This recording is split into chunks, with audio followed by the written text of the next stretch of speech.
The information presented on the next video, video number 7, is critical information for answering so many questions about how the brain actually works.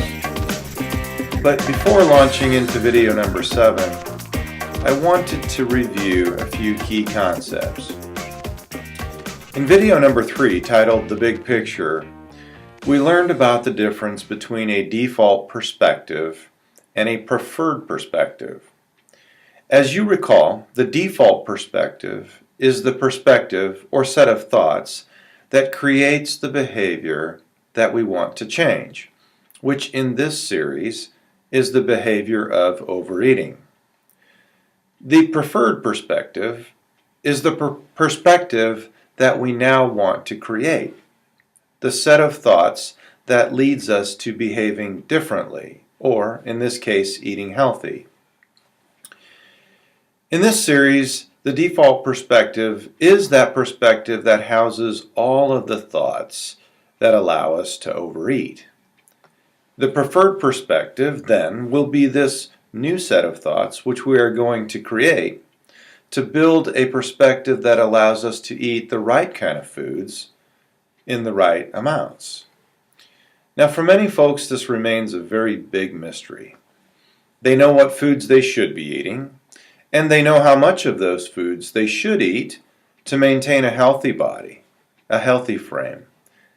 But they seem to keep right on doing the very thing they don't want to do. In video number 3, we learned a little bit about why that happens. We learned about neuroplasticity, the brain's innate ability to create these new perspectives by literally changing the architecture in the brain. And we learned that we can do this with our thoughts alone. We also learned about Hebb's rule, or Hebbian plasticity, which governs the nature of how we wire new circuits together by firing them together.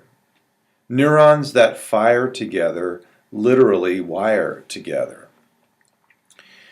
In video number 5, we learned about the art of metacognition, which literally means thinking about our thinking. The exercise of metacognition provides us with all of the thoughts that we will then use to create our new preferred pathways, which we will be starting to do in video number 7.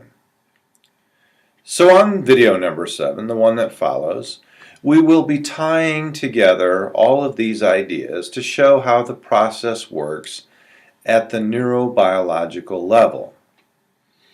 If we're going to change our thinking, we need to know what our thinking actually looks like. Not only do thoughts matter, but thoughts are matter.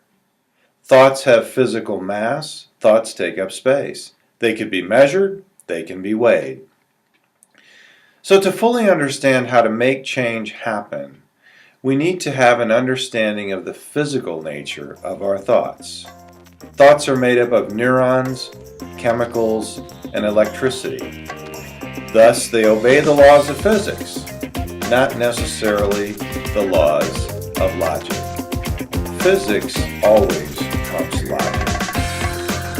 So sit back, relax, and enjoy the next video, The Neurobiology of Change.